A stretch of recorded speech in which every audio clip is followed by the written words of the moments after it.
once you've gone through a whole project, you often look back and think, oh God, I was only touching the surface when I first read it, because there's so much to take in. But I just remember having a very visceral response, and the hair on the back of my neck kind of standing up and going, oh my God, this is such a roller coaster of a ride that this character goes on. Laura, how are you? Hi, how are you? Good, thank you. I'm doing good. Where are you at? I am in Melbourne, Australia. It sounds And like you are by your accent. So, and somebody's just started doing some work downstairs, which is a bit annoying, but hopefully it's not too loud.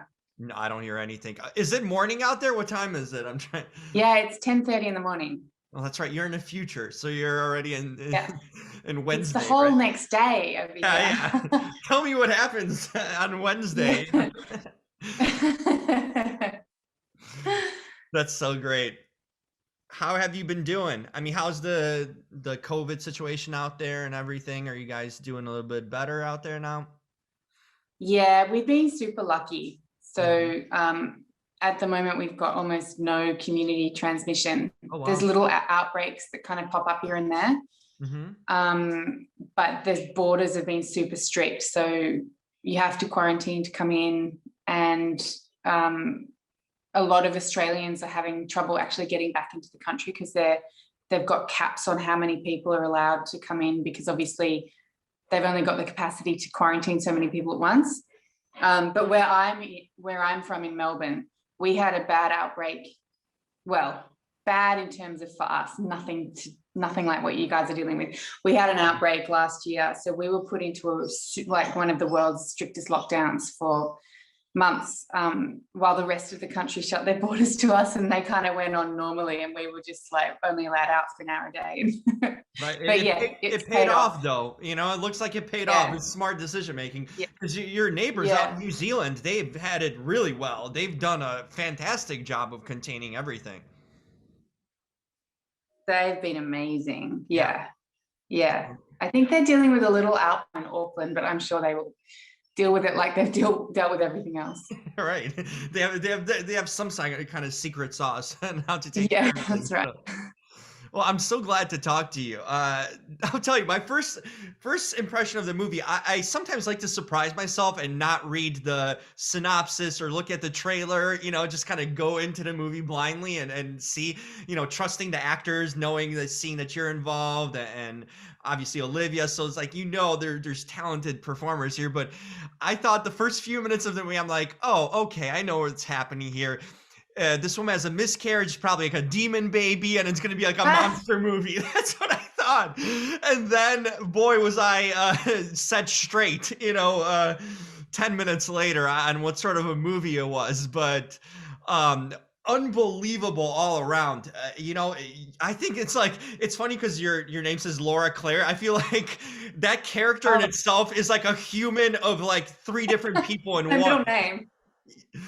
It's unbelievable. Yeah. Wanted to ask you, imagine reading that script on your end and seeing how many, this woman keeps on evolving and there's different sides of her you get to see throughout the film. How did you kind of take it in initially when you read it on script? Was there anything that stood out to you as far as something you could relate to or life experiences? Because it's a lot.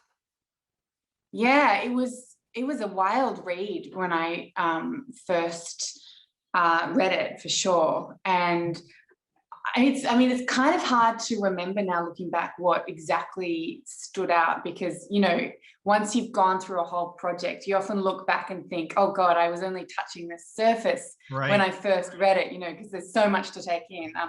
But I just remember having a very visceral response, and the hair on the back of my neck kind of standing up and going, oh my God, this is such a roller coaster of a ride that this character goes on. And I really want to be part of it. And it wasn't something that I necessarily, like, nothing in the film is anything like what I've had to deal with in my life. It's so, she goes through some pretty extreme situations. So there wasn't kind of a personal connection, but there was something intrinsic about the way she read off the page that did feel very like I understood her, which makes no sense really, because how could I? But yeah, every now and again you read a script and there's just something that makes you kind of go, and it was definitely one of those kind of situations.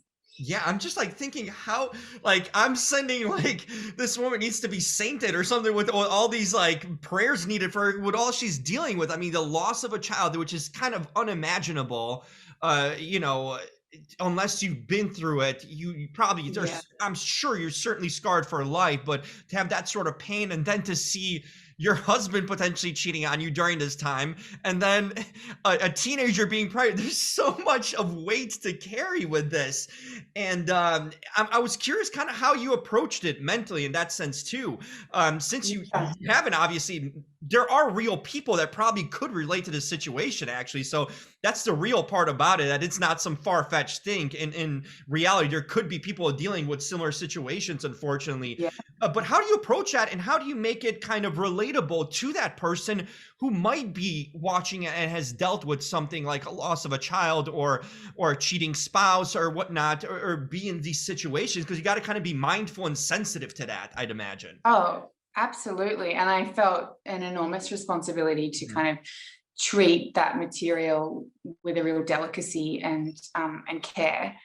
And I think well, the writer director Miranda Nation, she had experienced pregnancy loss, so she was obviously someone that I could talk to about her experiences and you know, really sort of delve deeper into the psychology of that. And I spent a lot of time listening to the stories of women who have experienced stillbirth and the way that that's kind of impacted their lives, and the grief they've experienced, obviously, through a tragedy like that. And yeah, it did feel like it felt like even just staying on pregnancy loss and especially stillbirth, it's not something that's really spoken about a lot, Uh-huh. or hasn't been until very, very recently, where, you know, some high profile people are starting to be really candid about their experiences, and it's kind of lifting the taboo kind of nature of that subject matter sort of in society at large. But when we shot it, I felt like, oh, well, this is something that's, you know, it's important to talk about, and it's pressing. And so yeah, but just definitely doing a lot of research and reading about women's like firsthand accounts of what it's like, and just trying to get myself as closely aligned to their headspace as I could, which obviously you never can completely, because Right. it's, you know, we are acting, it is a story. Yeah, and then I think that it was a lot of just talking through the script with Miranda and the other actors, and there's so many layers and, as you say, different storylines happening in the film.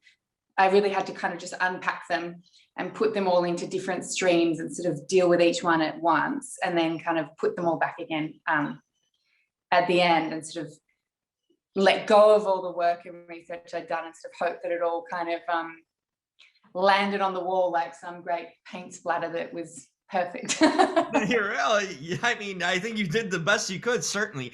You know, when you look at a movie like this and the characters, like, I didn't even have to look it up. I knew it was written by a woman, because there's no way you can put yourself in a headspace to understand these sort of, you know, certain these emotions and these experiences. You know, I can't imagine it be technically done by a man, because you can't translate that. I'm sure you must have had many conversations with Miranda on how to approach certain parts of your character and just the story in a lot of ways. Tell me how that helped you, having in a sense, a female director on board to, I guess, maybe engage with you about these topics and the themes and the character in itself. Yeah, I mean, she was just such a fantastic source of knowledge and wisdom, and, you know, also being a writer director as well as being a woman, it was really coming from her. So I felt like every time I needed guidance, she was absolutely the place to go, and she was just really collaborative and open. She was this great mix of giving me, like, really going, this is your role now, so you have to fly, and it's and you know, giving me the freedom to do that and be very collaborative and open, but at the same time she really did know what she was looking for. So she'd sort of let you go and fly, and then she'd be like, yep, that's it. That's go with that. And so it was a terrific relationship to kind of navigate. And I mean, she also was very, she surrounded us. The film was almost all the heads of department were women. The entire camera team were female. Bonnie Elliott sort of was really conscious about doing that, our wonderful cinematographer. So it was a particular vibe on set. And, I've had amazing experiences working with male directors, and, a lot of crews are male dominated and they're fantastic. It's not to say, oh, this is the only way, but it did feel very special, and it certainly was just a great thing to have on this particular project, with the kind of material that we were exploring and the sensitivity of some of the scenes. So yeah, it was, but Miranda definitely spearheaded that as the director. You kind of led me into another thing I was going to ask. In this movie, sex and nudity, you had over the years in cinema, sex and nudity kind of thrown in for in a sense, for just the factor of it, just to get more eyes on it, or a shock factor. But in this movie, it's so tied into the story, and I felt like every sex scene or nude scene, it really gave you a perspective of what's going on with the character in a story. So it was so well written in that sense too.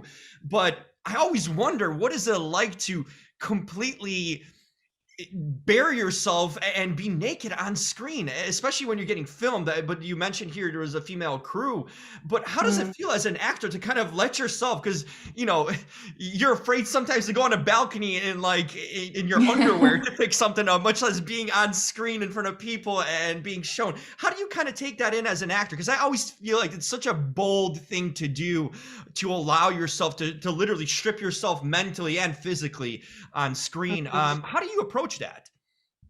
Yeah, well, I think what you said earlier, in that, some films there's a sense of the sex or nudity feeling gratuitous or exploitative, or just for kind of shits and giggles, kind of like or shock value, or like, ooh, here's the sex moment to draw in more viewers or whatnot. Like, it's not inherent to the story. There's no real need for it. And I think that, approaching this script and seeing what scenes were being required of the actor playing Claire, it was very different to how I normally read a sex scene or a scene where there requires nudity.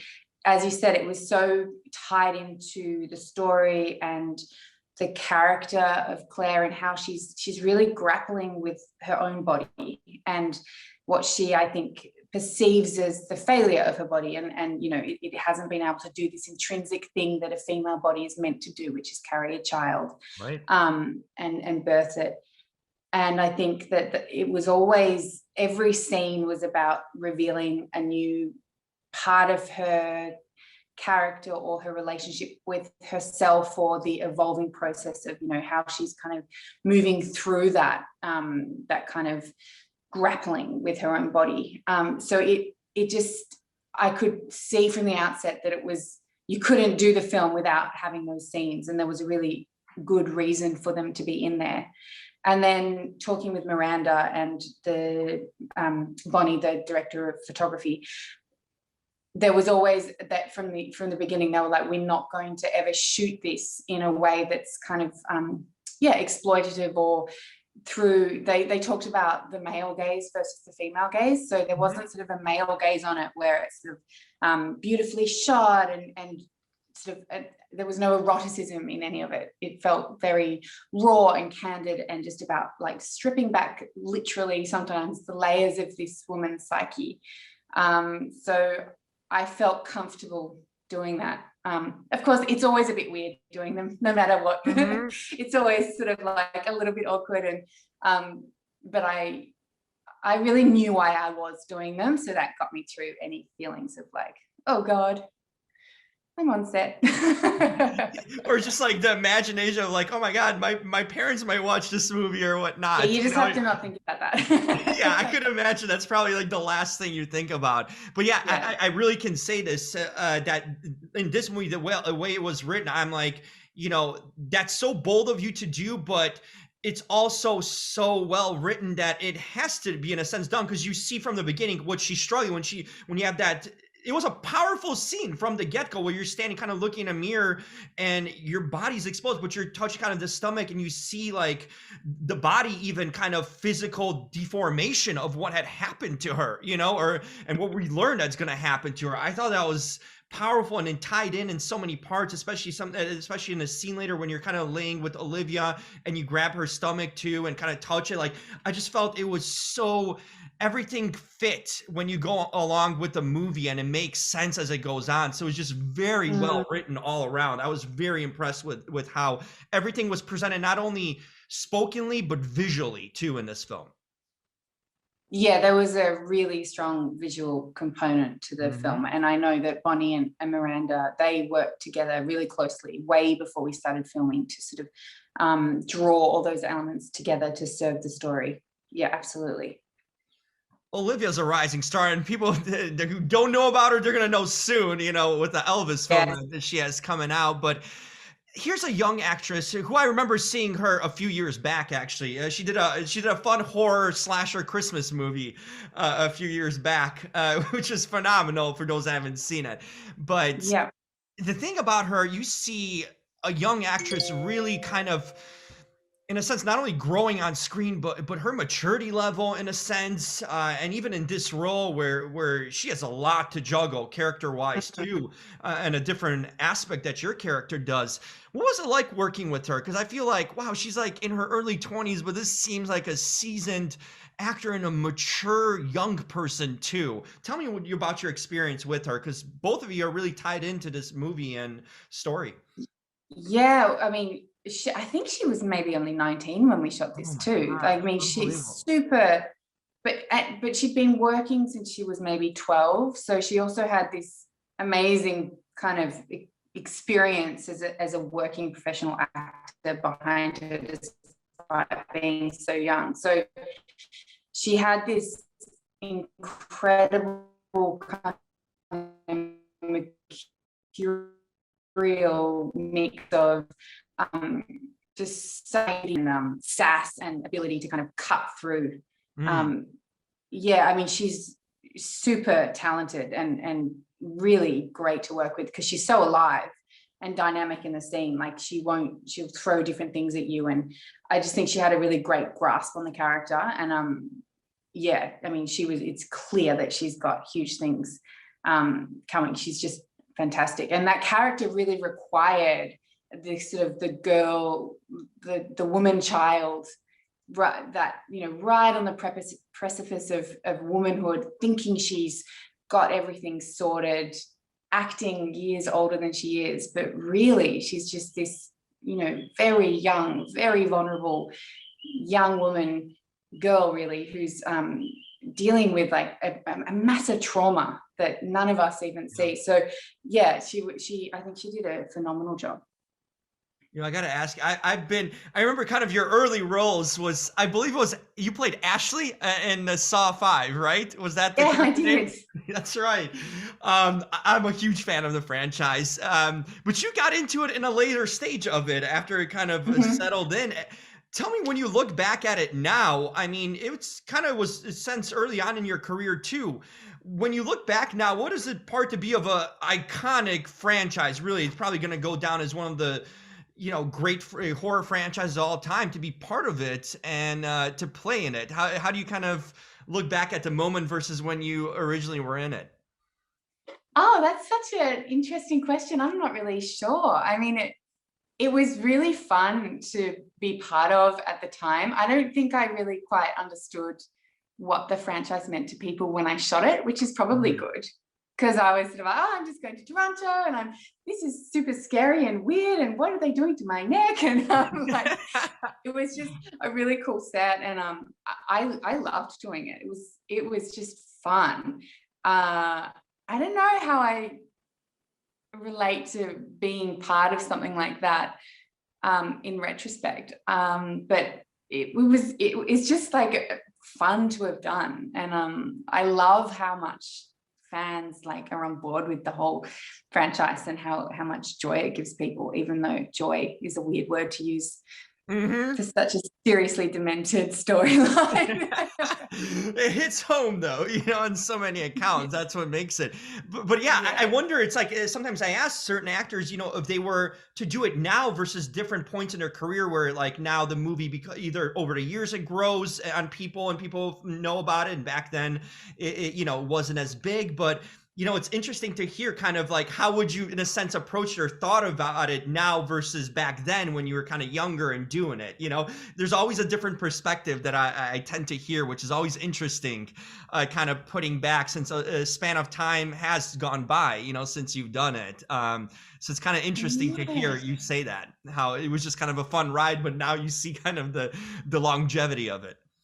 Yeah. I mean, God knows how I do it differently now. I mean, I think you probably wouldn't really, because it's still all you're doing on any job is reading, like looking at what the script is and what your character's trying to achieve, and working with the other actors and the director on set. So it is an interesting idea to look back. You've done a lot of different things. Is there anything you're drawn to, a particular at this point, kind of being in an industry, being in an industry for 2 years is an accomplishment, but, having, in a sense, over a decade and plus, of doing this work, that's something to be said for that, to maintain your stay in this industry that's so fleeting in so many ways, and to continue to get interesting characters and roles like in this film. What do you kind of look out now when you look at scripts and characters? What kind of draws you in or attracts you? It's so interesting. People ask, I guess, actors this question quite often, and because it's such a natural thing to ask. And I think there is an assumption that you sort of have a particular thing that you're aiming for. But it's always surprises me what particular role will kind of hit me in the solar plexus or whatever when I read it. So I don't think I'm looking for one particular thing. I think it's sort of, it when you see it, and it definitely transcends genre and, whether it's film or TV or theater. It doesn't matter if it's kind of a thriller or a horror or a drama, like it's sort of, is the character complex and dynamic, and are they doing things that make me feel a buzz, or is it uncomfortable, or is there something that I haven't done before? Is it something that I wish that I could watch if I was in the audience? It's kind of hard to articulate until you know it, but I don't think I have some grand plan or vision of what I'm aiming for, although I do love a crime thriller, and I would love to play a detective. I can see solving a murder mystery. I think just to sort of, because that's what I love watching. Oh, well, hey, everyone loves their crime documentaries or dramas, especially, like, I think the one secret to finding, like for me being single and dating around, like, if I can get on board of watching like Dateline and all sorts of the Netflix, crime documentaries and also mysteries, I think I'll fit in well with a girlfriend, if I can bear that every night. It's a good starting point. Yeah, it's like you got to know what you're in for in that sense. But I like what you said there, because it shows that you're open-minded to different roles and genres, and not maybe thrown off by like, oh, this is horror or this is something. I like that you come in with an open mind and reading the script and seeing how the character affects you and hits you. I think that's important to have that mindset in when you're kind of doing this industry, to be open-minded and never look down upon anything, because you never know what you're going to get.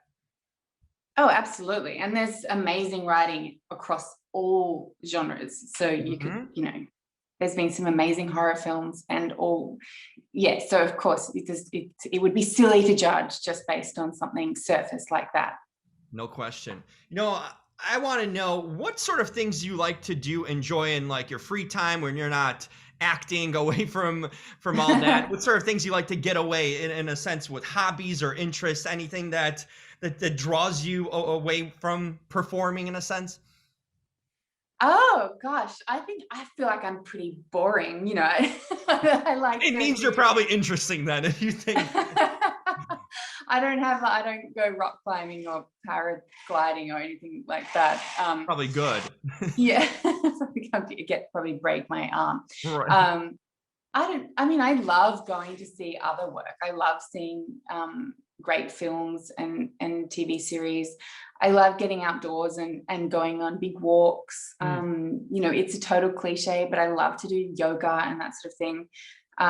Yeah, friends and family. And it's kind of interesting. It's an interesting question to be asked after the year that we've all had, because I Right. feel like everybody's worlds have gotten so small comparative to, you know, what we've had previously. It's made me, you know, you kind of do realize that you don't need that much, like just being at home with your loved ones and getting to have some fresh air and, you know, cook some nice things and watch some art that's inspiring it's pretty great. You don't really need to be traveling to Paris every weekend. Not that I've ever done that everywhere. Just to be clear, that was not my life. Yeah, like yeah. It's the I simple don't things know. that matter. I love that. And you will be surprised how many times I hear directors, actors say that. It's like the simple things in life, just enjoying like a walk, like you mentioned, or doing like, you know, some people think like actors have these elaborate lives, but it's like the simple things are what matters, and everyday things you kind of appreciate, especially after, like you mentioned, the year we had that, you know, there's something to be taken from all these kind of in everyday enjoyments that when they're kind of taken Yeah. away from you, then you recognize how, you know, how much they mean, actually, the freedom to be able to do that. Yeah. It's all fun and it's great icing on the cake, but it's not really. We don't Yeah, really need it. absolutely. Yeah. I think that's a good way of looking at life in general. You know, when you can enjoy simple things, then Yeah. I think you're pretty much a fairly happy person in life, you know, because if you need a lavish and if you know those trips to Paris all the time, you're going to be kind of disappointed, you know. By the way, you mentioned cooking. Do you Absolutely. cook? Do you enjoy cooking, or? I definitely cook more in the last year than I have previously out of necessity. I did, you know, I got into the bread baking a little bit. I made some Okay. bagels. Love. Um, but it isn't something that I really kind of, yeah, I think I'm cooking more than I was, but I'm still not going to be like the world's greatest cook. Hey, bagels are more than I can do. I just got an air fryer recently, so I'm like Ooh, testing things out. I love it. It's a life changer. It's I want one of those. They look great. Yeah. Oh, they're amazing. You can make everything. I'm like making Brussels sprouts. I didn't even know what they were before that, Ah. you know? Much less like making like healthy food too, because you think like, oh, they're great for fries, but you can make a lot of like healthy vegetables and stuff. So I'm like, that's my new hobby, I guess, is figuring things out I can do with the air fryer. That sounds pretty good. Finally, before I let you go, I need to ask that. You know, I've spoken to many Aussies, but I don't know what you people have in the water out there, especially when you're in LA and stuff. You see, like I've never seen a non-attractive Aussie. Like you people are all like beautiful and something, men, women, it doesn't matter. You know, grandmas, grandpas. I don't know what's the secret there, but like people are just so healthy looking and so beautiful naturally. What is the secret? Can you spill something for me? I don't know how to answer that question, but I mean, look, we've got so much space in Australia, and there's definitely a focus on being outdoors. But yeah, I mean, I don't know if that's just your LA perspective or not. But, it's very nice to think that that's how you think of us. Oh my God. Yeah. It's like I'm from Chicago originally. When I moved to LA, that was my literally first kind of contact with Australians because there's none in Chicago. It's probably too cold. Yeah, But like, I'm like, oh my gosh, I've never seen more beautiful and fun and just like lighthearted people in my life, you know? And I was just like, yeah. if ever, like, I prayed to like meet an Australian woman to marry one day. It's like my whole life. Well, good luck. And when the borders open, maybe you should come and like there's many more here than in LA. So Well, yeah. yes, and that's one of my like my bucket list places. I've never been, but I've had friends from there, and I've heard so many great things about the country. And I'm a big animal lover, so Oh yeah. I know there's a lot of good and bad stuff over there with spiders and all sorts That's of true. deadly That's true. things You gotta too. be careful. You gotta be careful. Yeah. You gotta know where to swim. Absolutely, yeah. But I guess the beach sides are probably the safe areas. Melbourne, Sydney, those are Yeah, probably you're pretty, Perth, right? yeah. That's right. Well, I love talking to you. It's been so much fun, and I really enjoyed the film. It was phenomenal all around, and I just thought great performances and a great story to kind of tell. Like you mentioned, some of these things we don't see movies about these topics enough, and they resonate to people. So it's really great that you guys took a chance and delivered something really interesting. It wasn't a monster movie like I initially thought. Thank It goodness. wasn't. It But was one of so the much things I better. like about it is it does have those sort of thriller tropes, Yes, with psych, the you blood, know, with the blood. psychological horror little things. So you're not sure. You kind of think maybe this is going to turn into some. I like how it kind of plays with audience expectations like that. But I'm glad that you enjoyed it, and thanks so much for the support. Absolutely. Hope to connect with you down the road again, and Sure. enjoy health and family, and stay safe in the meantime. Thank you, and you too. Absolutely. Talk soon. Bye bye, Laura. Bye.